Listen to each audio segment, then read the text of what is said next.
Hi all, welcome back to our channel V K photo. So കുറച്ച് വർക്കും എഡിറ്റിങ്ങും കാര്യങ്ങളൊക്കെ ആയിട്ട് 2-3 ആഴ്ച കുറച്ച് ബിസി ആയിരുന്നു, അതുകൊണ്ടാണ് വീഡിയോ ഒന്നും കാണാത്തത്. സോ ഇന്ന് നമ്മൾ വന്നേക്കുന്നത് ചെറിയൊരു അൺബോക്സിംഗ് ആയിട്ടാണ്. സോ ഒരു പ്രീ വെഡിങ് ഷൂട്ടിൻ്റെ ഭാഗമായിട്ട് ഞാൻ കഴിഞ്ഞ ദിവസം ഒരു ND ഫിൽറ്റർ വാങ്ങിച്ചിട്ടുണ്ടായിരുന്നു. ഇതാണത്. HNY എന്ന് പറയുന്ന ബ്രാൻഡിൻ്റെ വേരിയബിൾ ND ഫിൽറ്ററാണ്. സോ ഇതിൻ്റെ ഒരു ക്വിക്ക് അൺബോക്സിംഗ് ആണെന്ന് നമ്മൾ കാണിക്കാൻ പോകുന്നത്. വിത്തൗട്ട് ഫർദർ ഡ്യൂ നമുക്ക് വീഡിയോയിലോട്ട് കിടക്കാം.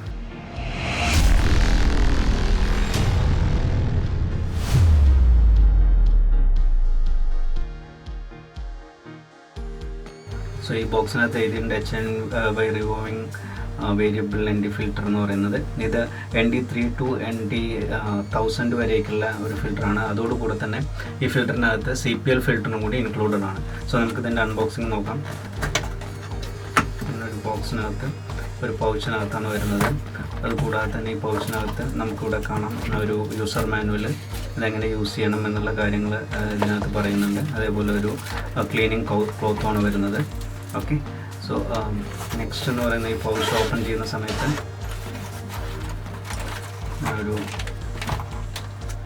ഇതിനകത്ത് നമുക്ക് കാണാൻ പറ്റും ഒരു വൈറ്റ് പേപ്പറിൽ പൊതിഞ്ഞിട്ടാണ് നമ്മുടെ ഫിൽറ്റർ വരുന്നത്. ഇതാണ് നമ്മുടെ ഫിൽറ്റർ എന്ന് പറയുന്നത്.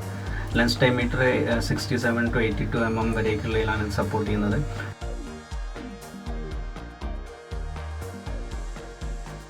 ഫസ്റ്റ് നമ്മൾ ചെയ്യേണ്ടത് നമ്മുടെ ലെൻസിനനുസരിച്ച് ഈ ഒരു ഡയലാണ്. സോ ഈ ഒരു ഡയൽ ഡൗൺ ചെയ്തിട്ട് അതിനനുസരിച്ചിട്ട് നമ്മളിങ്ങനെ റൊട്ടേറ്റ് ചെയ്യുമ്പോൾ ഈ ത്രെഡ് ഡൗൺ ആവുന്നതും അപ്പ് ആവുന്നതും നമുക്ക് കാണാൻ പറ്റും. സോ ഏറ്റവും ലോ എന്ന് പറയുന്നത് 67 mm വരേക്കുള്ള ലെൻസിൽ നമുക്ക് യൂസ് ചെയ്യാം. മാക്സിമം 82 mm ആണ് നമുക്ക് ഇതിനകത്ത് യൂസ് ചെയ്യാൻ പറ്റുന്നത്. അടുത്തതെന്ന് പറയുന്നത് നമ്മുടെ ഈ ഒരു ഏറ്റവും അറ്റത്തെ ഈ ഒരു ത്രെഡ് എന്ന് പറയുന്നത് ND ഫിൽറ്ററിൻ്റെ ആണ്. നമുക്ക് ഇവിടെ കാണാൻ പറ്റുന്നുണ്ട്. അതിൻ്റെ ഫേസിലോട്ട് നോക്കുന്നത് നമുക്ക് കാണാൻ പറ്റും. ഓക്കെ, സോ ഇത് ND ഫിൽറ്ററിൻ്റെ ലിവർ. ഇതെന്ന് പറയുന്നത് CPL തന്നെയാണ്. CPL ഇപ്പോൾ ഈ ഒരു വീഡിയോയിൽ ചിലപ്പോൾ നമുക്ക് അതങ്ങനെ അത്രത്തോളം കാണാൻ പറ്റിക്കൊള്ളുന്നില്ല. അത്യാവശ്യം നല്ലൊരു ക്വാളിറ്റിയുള്ള മെറ്റീരിയൽസ് ഒക്കെ യൂസ് ചെയ്ത് നല്ല എല്ലാം മെറ്റൽ സാധനങ്ങൾ വെച്ചിട്ടാണ് ക്രിയേറ്റ് ചെയ്തേക്കുന്നത്. സോ നല്ലൊരു ബിൽഡ് ക്വാളിറ്റി ഉണ്ട്. സോ ഇതാണ് quick unboxing and first impression. നമുക്കിത് നമ്മുടെ കയ്യിൽ 85 mm ലെൻസ് ഉണ്ട് സോണിയുടെ. ഇതിൻ്റെ ത്രെഡ് എന്ന് പറയുന്നത് 77 mm ആണ്. സോ നമുക്ക് എന്ത് ചെയ്യണമെന്ന് വെച്ചാൽ ഫസ്റ്റ് ഓഫ് ഓൾ ഇത് കണ്ടോ ഇങ്ങനെ കുറച്ച് ലൂസാക്കി പിടിച്ചിട്ട് ഇതിലോട്ട് അറ്റാച്ച് ചെയ്ത് കൊടുക്കും. എന്നിട്ട് ഇത് വിട്ട് കഴിഞ്ഞാൽ ഓട്ടോമാറ്റിക്കലി ടൈറ്റായി പോകും. എന്നിട്ട് നമുക്ക് ജസ്റ്റ് ഒന്ന് ഇവിടെ ഒന്ന് ടൈറ്റ് ചെയ്ത് കൊടുത്താൽ മതി. ഓക്കെ, സോ ഇങ്ങനെയാണ് നമ്മുടെ ലെൻസിലോട്ട് ഇത് അറ്റാച്ച് ചെയ്യുന്ന സമയത്ത് വരുന്ന.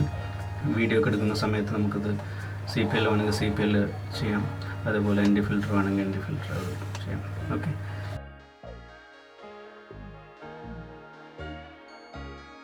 ഇപ്പോൾ ND ഫിൽറ്റർ എന്തിനാണ് യൂസ് ചെയ്യുന്നതെന്ന് വെച്ചാൽ നമ്മുടെ ലെൻസുകൾക്ക് ഒരു സൺഗ്ലാസ് ആയിട്ട് യൂസ് ചെയ്യുന്നതാണ്. സൺലൈറ്റിൻ്റെ അണ്ടറിൽ നമുക്ക് ഹയർ അപ്പർച്ചർ വാല്യൂസിലൊക്കെ റൺ ചെയ്യുന്ന സമയത്ത് ലൈറ്റിനെ നമുക്ക് കട്ട് ചെയ്യാൻ വേണ്ടിയിട്ടാണ് ND ഫിൽറ്റേഴ്സ് യൂസ് ചെയ്യുന്നത്. സോ അതേപോലെ CPL യൂസ് ചെയ്യുന്നത് റിഫ്ലക്ഷൻസ് ഒഴിവാക്കാൻ വേണ്ടിയിട്ടാണ്. ഇപ്പോൾ കാറിൻ്റെ ഫ്രണ്ട് ഗ്ലാസിൻ്റെ ഉള്ളിലൂടെ നമ്മളൊരു ഷൂട്ട് ചെയ്യുന്നു, അതല്ലെങ്കിൽ അണ്ടർ വാട്ടർ ഷൂട്ടുകളൊക്കെ ചെയ്യുന്ന സമയത്ത് വാട്ടറിൻ്റെ മുകളിലുള്ള പ്രതലത്തിൻ്റെ റിഫ്ലക്ഷൻസ് ഒഴിവാക്കാൻ, അങ്ങനത്തെ ഉള്ളൊരു കാര്യങ്ങൾക്കൊക്കെയാണ് നമ്മൾ CPL യൂസ് ചെയ്യുന്നത്.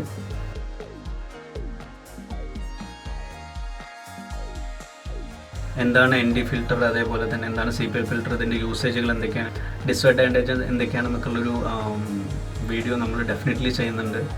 സോ അതേപോലെ തന്നെ ഈ ഒരു ഫിൽറ്ററിൻ്റെ ലൈവായിട്ടുള്ള ഡെമോസും കാര്യങ്ങളും നമുക്ക് വീഡിയോസൊക്കെ ആയിട്ട് നമുക്ക് കാണാം. അത്രേ ഉള്ളൂ ഇന്നത്തെ വീഡിയോ. സോ വരും ദിവസങ്ങളിൽ ഡെഫിനറ്റ്ലി നല്ല നല്ല വീഡിയോസ് ഇടും. സോ 1-2 വർക്ക് ഉണ്ടായിരുന്നു, അപ്പോൾ അതിൻ്റെ എഡിറ്റിങ്ങും വീഡിയോ എഡിറ്റിങ്ങും കാര്യങ്ങളൊക്കെ ആയതുകൊണ്ടാണ് നമ്മൾ ലേറ്റ് ആയത്. Okay, see you next video. Bye bye, happy shooting.